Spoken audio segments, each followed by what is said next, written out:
Welcome to Woman on Her Path. Every woman has her own unique path. But what does that mean? How does said woman know what her path is? How does she find the courage to follow her path? I am your host, Tiffany Cooper. I am a mother, energy worker, community herbalist, and bhakti yogi. By sharing my experiences and insights on my path, I hope to inspire and encourage you on yours. When we follow our path, we find the answers we need in life. Let's find answers together and create a better world for ourselves and those around us.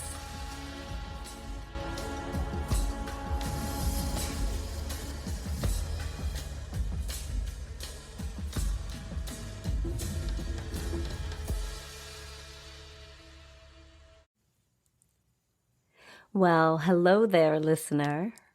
I just wanted to insert a little warning label to say that there are some audio problems with the very beginning of the podcast. I've been having some technical difficulties and I was unable to figure out what was going on.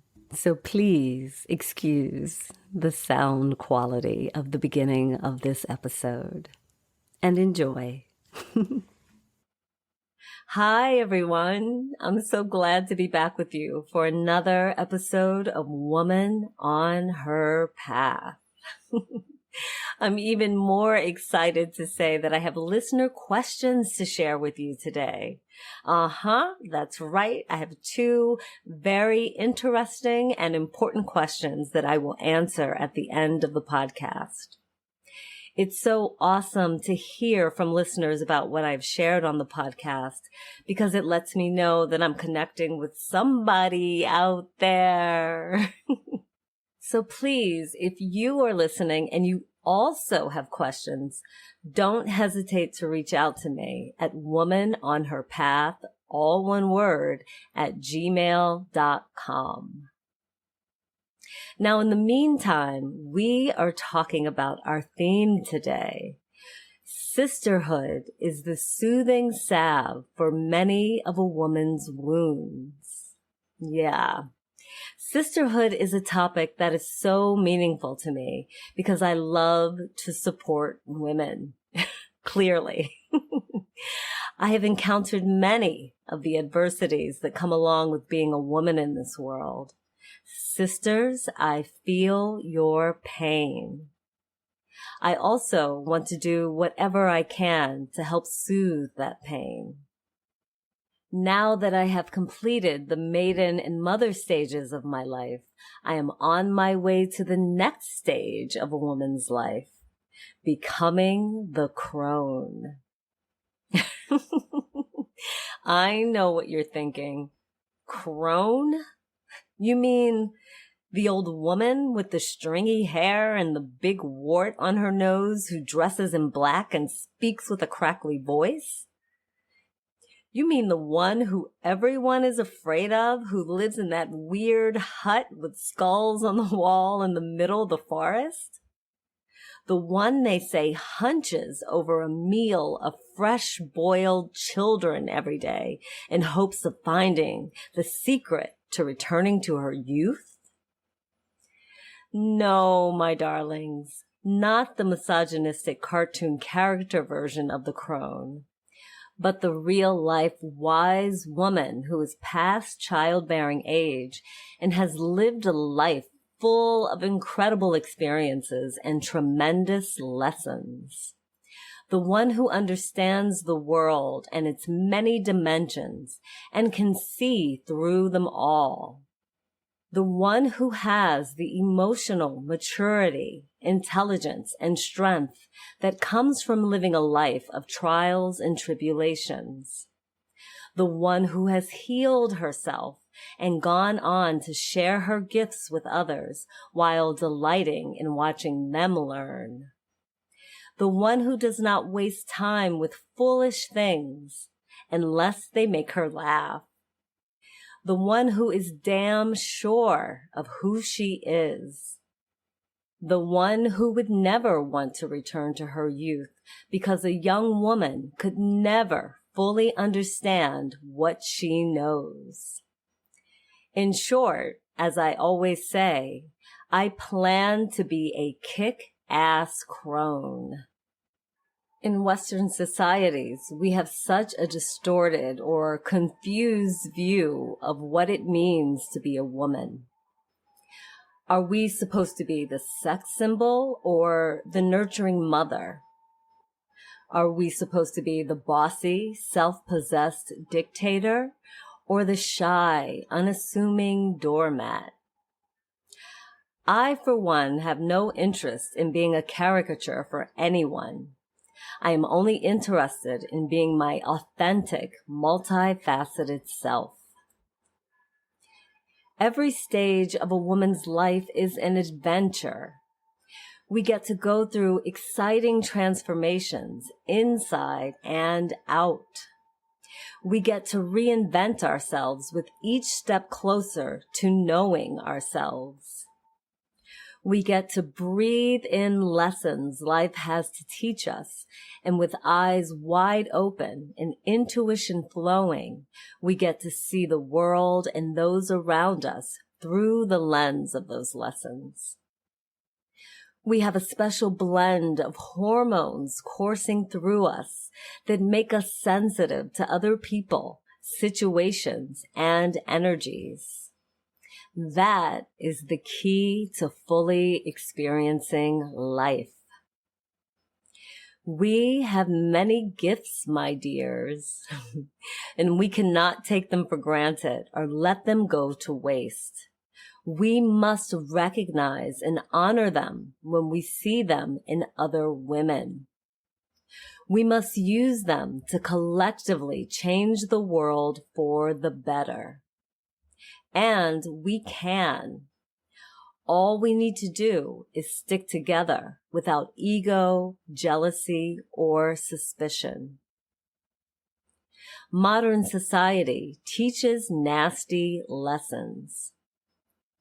You only live once, so you better get as much as you can for yourself, no matter who you end up hurting.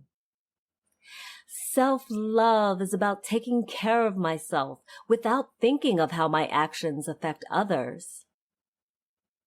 If I don't do the dirty deed, then someone else will. So what's the difference? Only my opinion counts.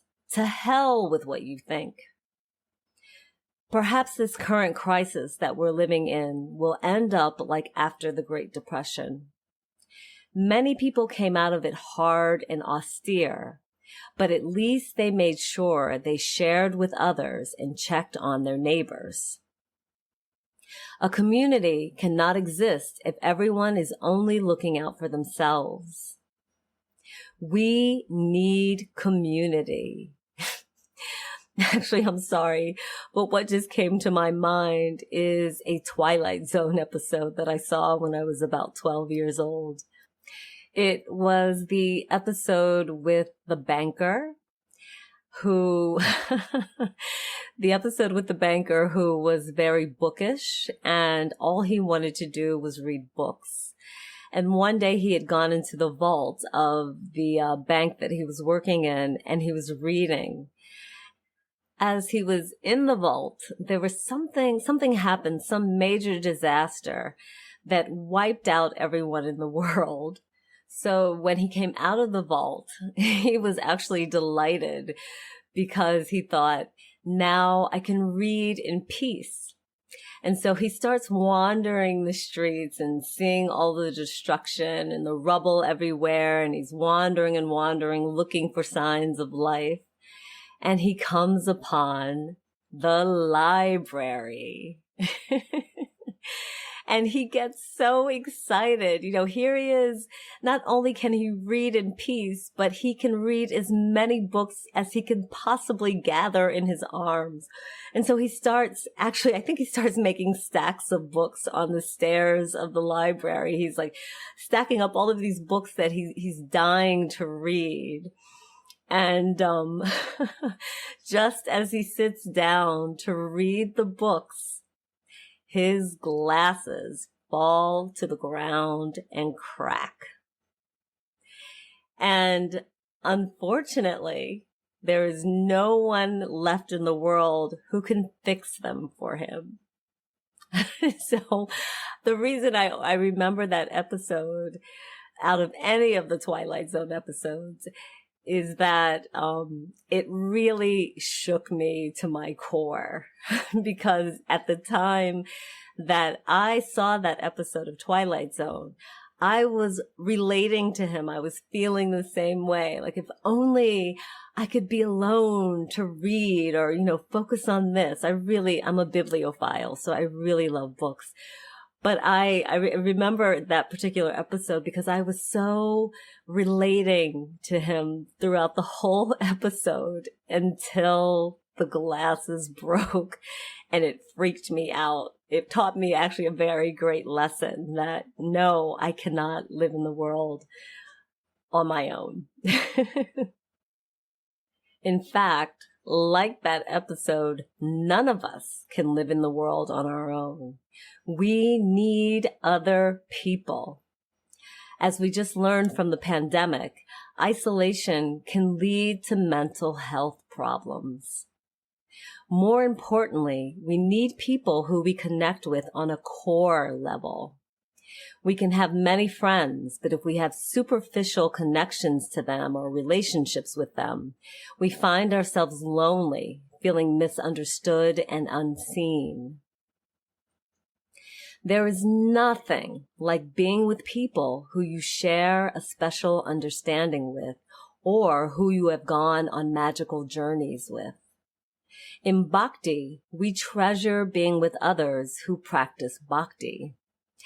It's not to create some exclusive club of people who think they are better than others or anything like that. It's about being with people who relish the same profound spiritual truths that you do and are trying to live in those truths just like you are. When we are with people with whom we have a spiritual connection with, our wisdom and convictions grow.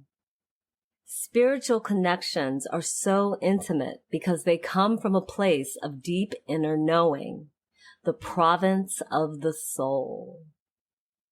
A place that we're not willing to take just anyone to. In fact, in Bhakti, we practice what we call 6 loving exchanges that we share with one another to keep our connection strong.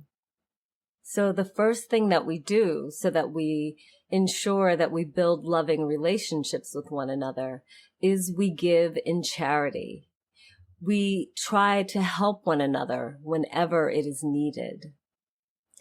The second thing that we do is we accept with open hearts whatever they offer in return. The third thing that we do is we share the important things that are on our minds with one another. Fourth, we discuss and ask each other questions about our philosophy, again, to deepen that strong spiritual connection. We share meals with one another, cooked with love and devotion. And finally, we make sure that we give food to one another. Feeding someone is such a fundamental thing to do from our hearts. There are so many ways to show love, and when we show love to those that we have a fundamental or even an esoteric connection with, it takes on a whole new meaning. And when it comes to sisterhood, we have so much in common with other women. And if we deepen those connections, those things that we have in common, then we create beautiful relationships. When I see that light that shines in you, I feel my light begin to shine too. Your voice, so full of gravity, lifts me to the summit of my heart. To reach for stars to uncross and clear a path for dreams, tiptoeing on moonbeams. Stardust slips through my fingers to land at our feet, lifts us even higher. Galaxies unknown open up to reveal hidden jewels of Akashic tales. Rooted in destinies, growing desires, sparking great fires, filling the air with the fragrance of connection. Rolling in a field of euphoric visions, wrapped in the aura of the future, tasting the sweetness of pure delight, carrying us straight through the night of perseverance in material dimensions. Meteors shower us with gifts of gold, far too precious to ever be sold, so we give them away to young and to old, for that is what we are meant for. Fairy favors, no need to implore. Constellations paint maps across the sky. My stars dance with yours in cartographic time, creating sublime new waves in our minds, floating on an ocean of dewy consciousness, diving into lavish possibility, dressed in gossamer reality. Until we decide it's ours, we quietly pass the hours, while listening to seven sisters sing like blossoming flowers, midwifing the revelations of each waiting day. As I long for the light that shines in you, so I can feel my light that shines too.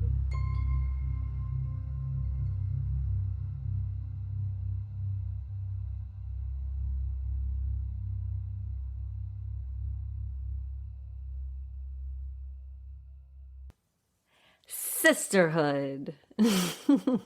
A word that conjures up so many precious images in my mind. Images of women sitting around a fire outside of a red tent, sharing stories of their lives. Women standing in circles, holding hands while singing songs of connection to Mother Earth and each other. Women sitting together over a cup of nurturing herbal tea, working out their personal problems together. You may think of these things as hokey, but the need for women to be there for one another is real. Women must support one another. We all share the same experiences, the same struggles on some level. We are all raised in cultures that give us unhealthy ideas about who we are supposed to be. We are all weighted down with unrealistic expectations. We are all treated as objects. We are all trying to figure out who we truly are. While society distracts us by making sure we focus on things like our looks or getting a partner or buying shiny new things, we could be focused on putting our precious time and energy toward educating ourselves or cultivating a spiritual life. Society pits us against one another by pushing us to compete for petty things or even things that we have no control over, like our external attractiveness. Society holds us to often absurd standards of beauty, standards that are not even our own. These standards are often created by whoever can profit from them, whether it's cosmetic companies, plastic surgeons, or even men. So women spend an inordinate amount of time focused on the way they look rather than focusing on who they are inside. If a woman were to focus on internal qualities, she would become stronger, more secure, more powerful. and wouldn't want to buy so many cosmetics or pay a plastic surgeon or present herself as an object for men. Those who profit from a woman's obsession over her looks would lose a great deal. And what do women have to gain from putting so much thought and time into their looks? Insecurity? Maybe it's superficiality. Or an inflated false ego? Or perhaps being the envy of other women? None of that is a gain to any woman. Let's look at this. If a person is envious of you, that means that they will not support you in any way. They may even try to sabotage you or make your life unpleasant in some way. Why would we actively make ourselves targets of unnecessary negativity? What do we really have to gain from others' envy over how we look? Perhaps the misguided idea that we are better than them in some way, not from something that we have achieved, but from something we have little control over. We are born the way we are born, and our looks will change throughout our lives until the day we die. That's just nature. We can try to cosmetically change the way we look, but of course, that can only be temporary. So, what does being the object of another's envy get us? Where is the benefit? Instead of comparing or competing with each other or being envious of each other, we should be uplifting one another. When we uplift one another, we all benefit collectively. Society tells us that we are not enough by being who we are. We need, in quotation marks, shiny new products to be better, as if something external is the answer to our problems. If we just had those new shoes, if we just had a better job, if we just had the perfect mate, if we were just better than the woman standing next to us, if. Society creates designations for us to compete within. For example, thin women and large women. Stop looking at each other with contempt. You are both being held to unrealistic, impossible standards that neither of you could possibly live up to. Why not turn your contempt toward the mindset and the structures that put those standards on you in the first place? Another example, working mothers and stay-at-home mothers. You are not enemies. You are in the same boat. You are both trying to raise children in a society that makes it increasingly difficult to do so, but will judge you for how you do it. At the end of the day, you will both be fed to the wolves. Rather than look at each other as adversaries, why not think of how you can support one another? Oh, and single women, that man that you're both desiring does not deserve to have his pick of any woman he wants. Neither of you are a piece of candy in a wrapper with his name on it.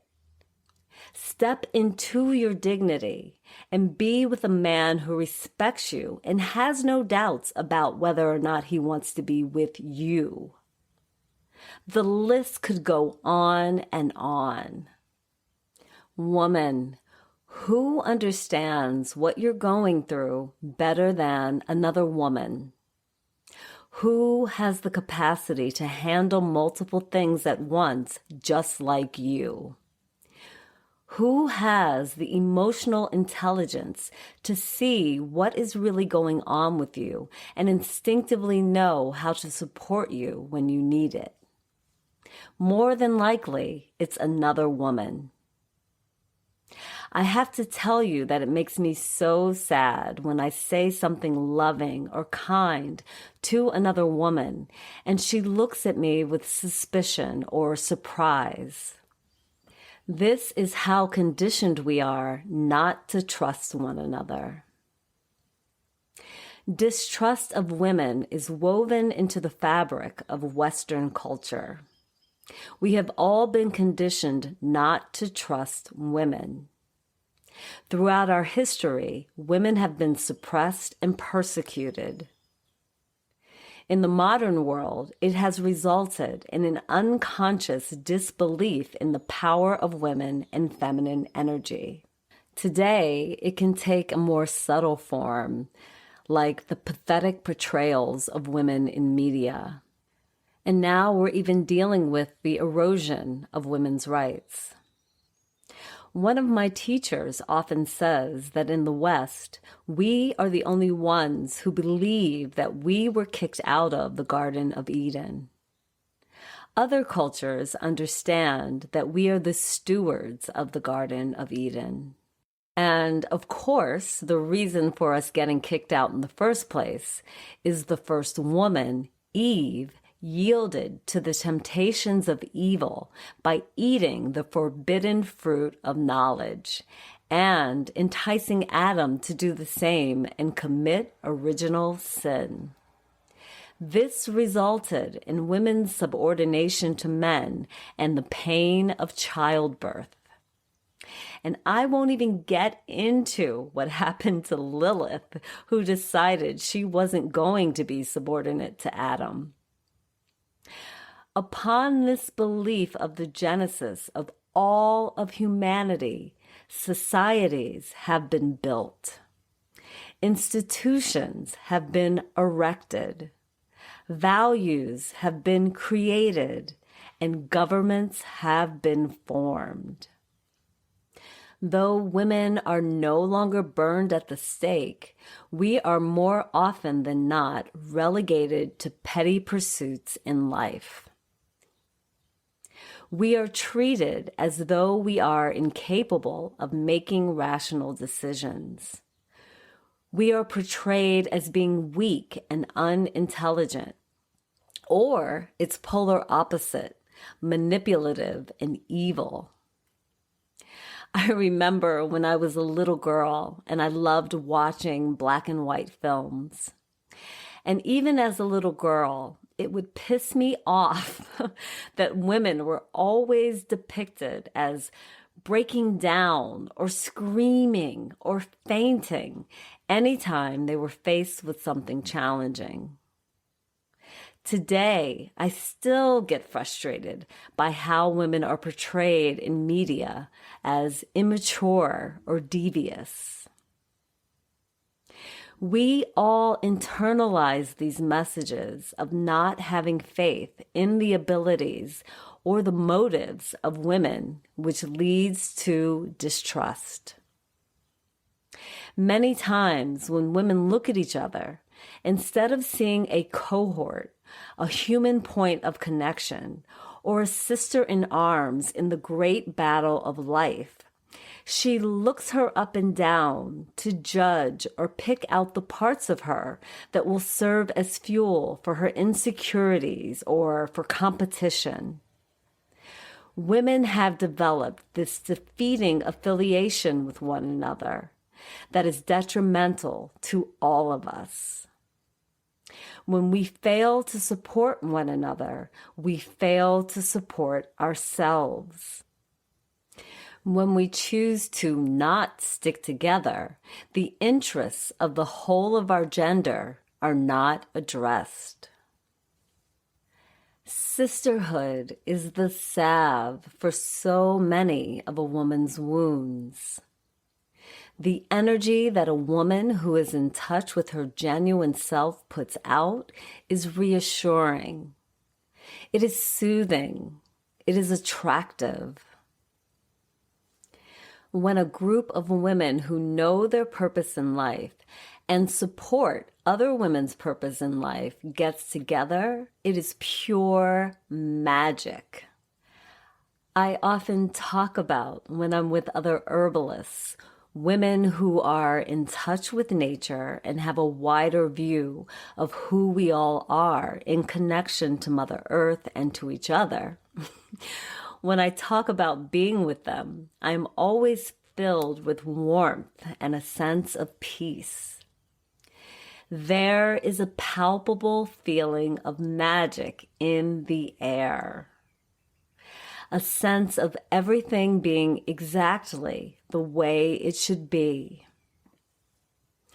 In fact, just this spring, I had the experience of gardening with a group of women in Scotland. We chatted and we laughed together the whole time. And at one point, we took a break to sing together. We sang Gaelic songs of deep connection. I even got to share a song that was gifted to me by the spirit of Mama Cacao during one of the cacao ceremonies that I had during a cacao dieta last year. Feminine energy was pouring out of all of us, and we felt connected and loved. A few years ago, I had the profound experience of chanting in a temple in India with a room full of women. As I felt my spirit being lifted and held, I could also feel the power of the sincere intentions of the women around me intensely reverberating around the room. That kind of energy sweeps you up and changes everything about the way you see your life and the world that you live in. Connections of feminine energy make a strong container to hold and nurture all other energies. A container that makes you feel safe and able to handle the challenges that come your way. But just in case you do struggle with those challenges, that same container is there when you need some relief. Find your sisters in the world. We are living in tough times, and we need to connect with others who know how to love deeply. Don't compare yourself to or compete with your sisters. When we are paying too much attention to other people's gifts and abilities, we are neglecting our own.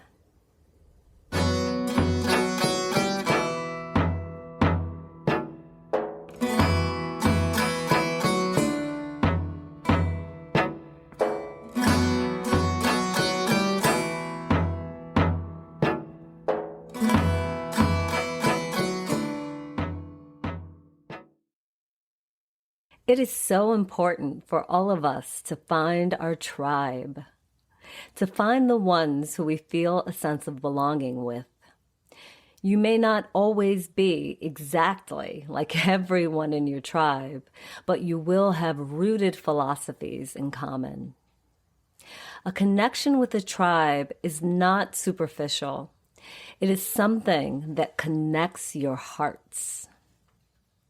When we are with other women, we can always find something that we have in common. We are all daughters. We have all experienced the profound shift of a menstrual cycle. Many have even felt the unimaginable pain and the unbelievable joy of childbirth.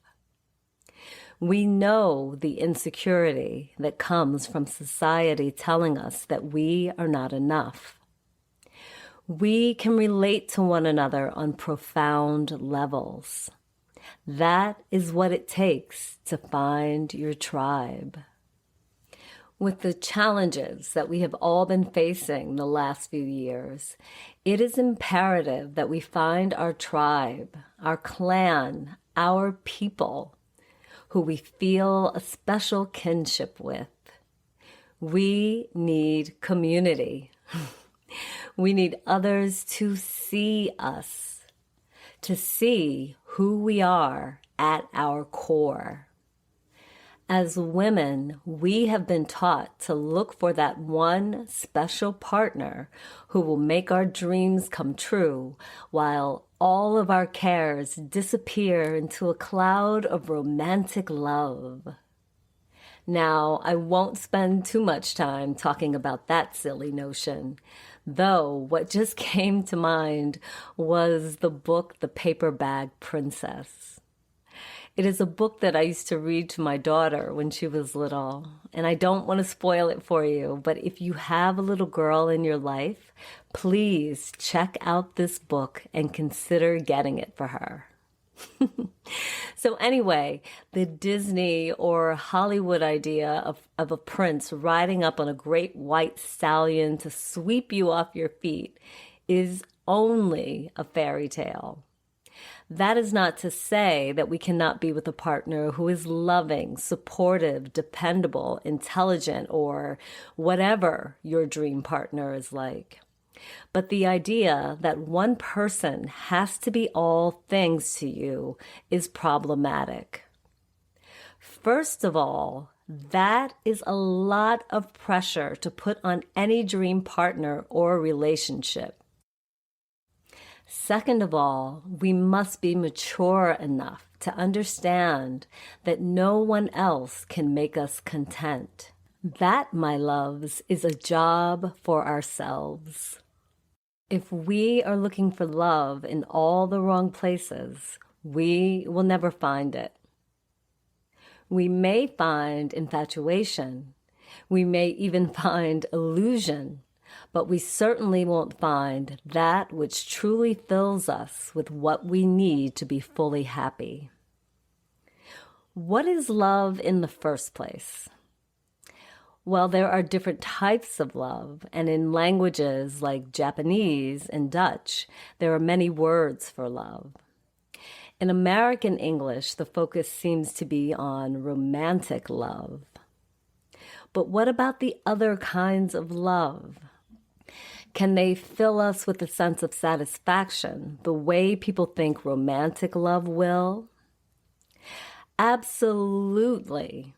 And sometimes even more and more consistently. Love is an expansion of the heart.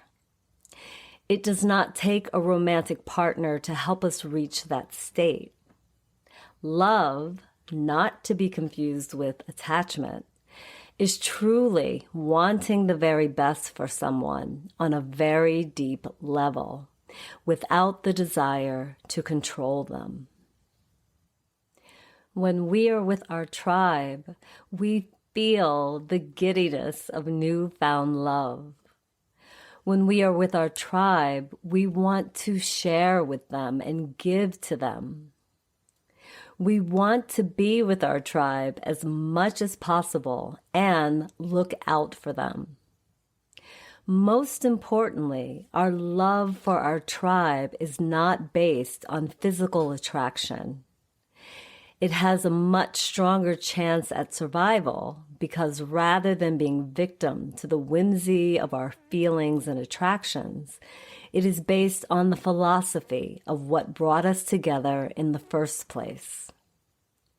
Our tribe is composed of many members who we have different relationships with, who can be there for us at different times, and who can help serve different needs. There are many ways to find our tribe. All we have to do is look within ourselves and see what is most important to us. Based on that, we look for others who are actively pursuing those things.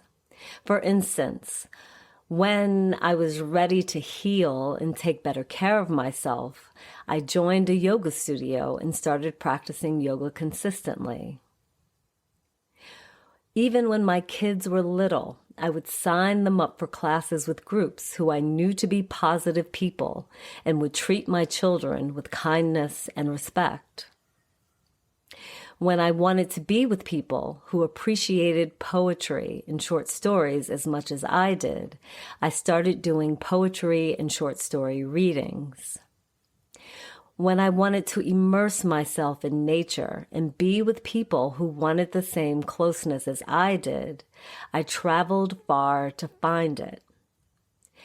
Every single morning, I gather with a group online to deepen my practice of bhakti with others who are doing the same. For women, there are so many groups out there. Whether your interest is in politics, books, finance, spirituality, sports, your profession, whatever is important to you, you can find a group for almost anything. If you can't find a group, then start one yourself. Now that practically the whole world is on Zoom or some other video conferencing platform, we have even more options to find our tribe. Even if members live far from each other, you can meet online regularly and find an intermittent time to meet in person. So find your tribe, find your people. There is no reason to feel lonely or misunderstood. If you find a like-minded and similar-hearted tribe of women, then you have hit the jackpot.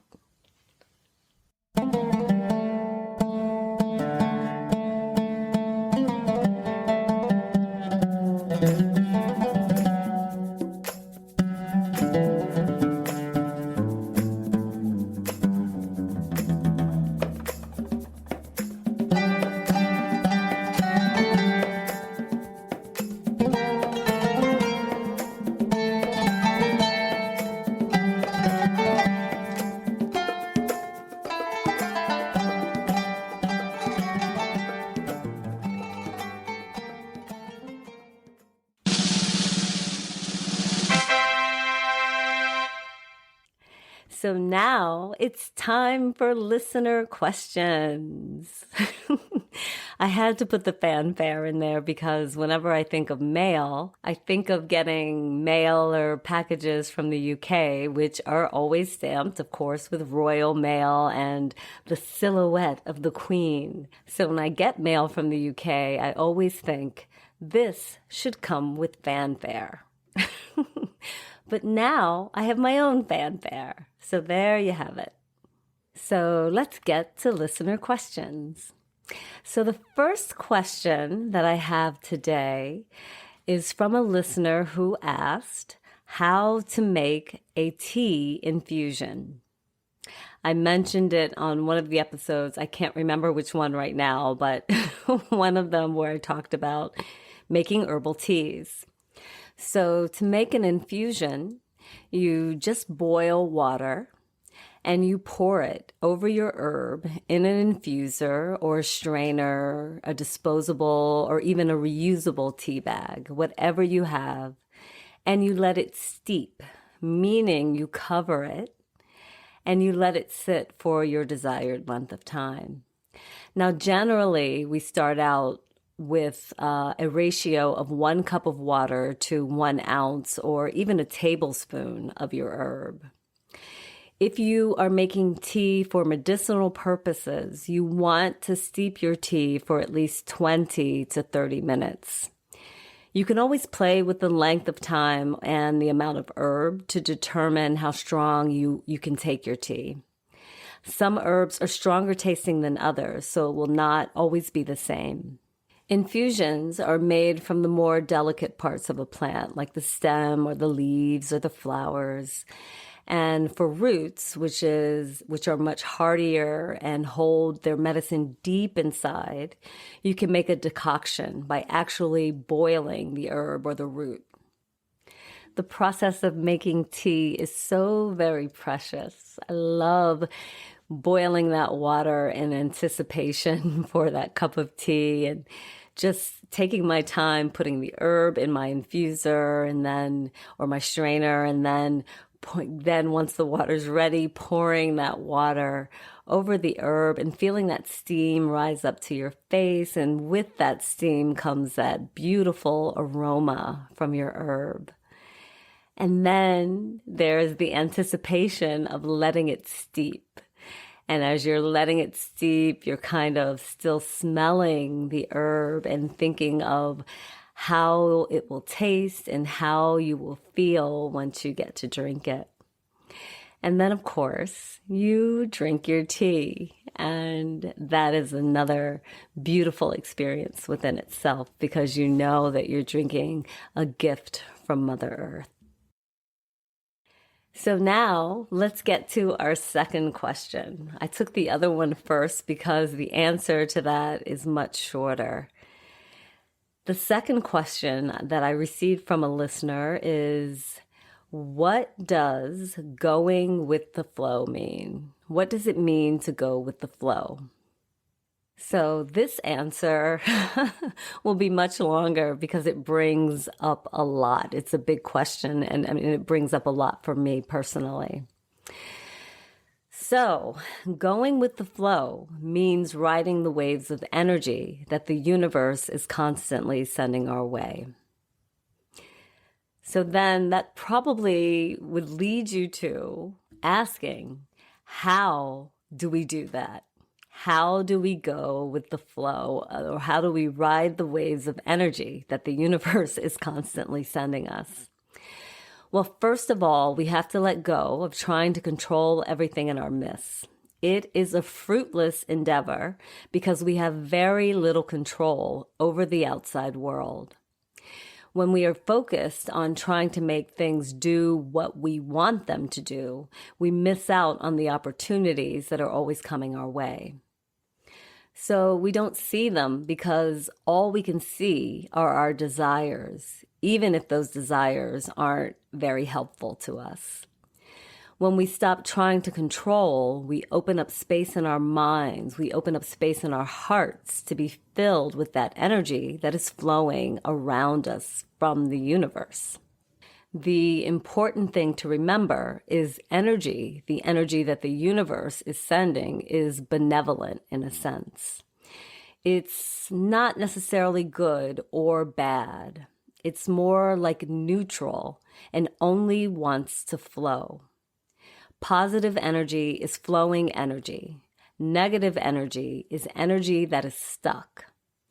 Everything in the universe is connected through energy. Flowing energy is mutable. It is changing. That is what we are meant to do. That is what everything in the material world is meant to do. Nothing is meant to stay the same. When we try to control, we set up roadblocks for that flowing energy. But since we cannot stop the flow of energy, it just keeps crashing into our roadblocks. Ultimately, energy will break through our roadblocks, which distresses us because it means that we are not getting our way. Most people are afraid of change. They work hard to keep things the way they are. But it's simply not possible. If it were, things would last forever. And as we know, nothing on the material plane lasts forever. We know that there were entire civilizations before ours that no longer exist. In our lifetime, we have seen species of animals become extinct. And we know that at some point, we will even die. If we do not understand or believe that there is a power much higher than ourselves, then we usually think that the universe is operating at random. Bad things happen to good people, good things happen to bad people, but that is a limited point of view. No one is completely good. No one is completely bad. Good people do bad things. Bad people do good things. We all incur reactions for what we do. Nobody gets away with anything. If we don't connect with a source higher than ourselves, we have a limited perspective and we don't see the patterns in life. We will think that we control everything. Our personal energy, our personal power is limited. If it were not, we would have manifested a better world by now. All energy comes from the same source, a higher power than us. We do not create that energy. We can only create in the physical world with tools that are made from the energy around us. We have energy within us, our souls, that is a power source that animates our bodies. So wait a minute, how do we go with the flow again? By opening up to change and accepting the new things that come into our lives. If we welcome change with an open mind and heart, we have a much greater chance at getting a good result. When that change comes, we must remember that it too will someday go, making room for something new again. So that is the end of our question and answer session for this episode. And like I said before, please feel free to send me any questions that you may have.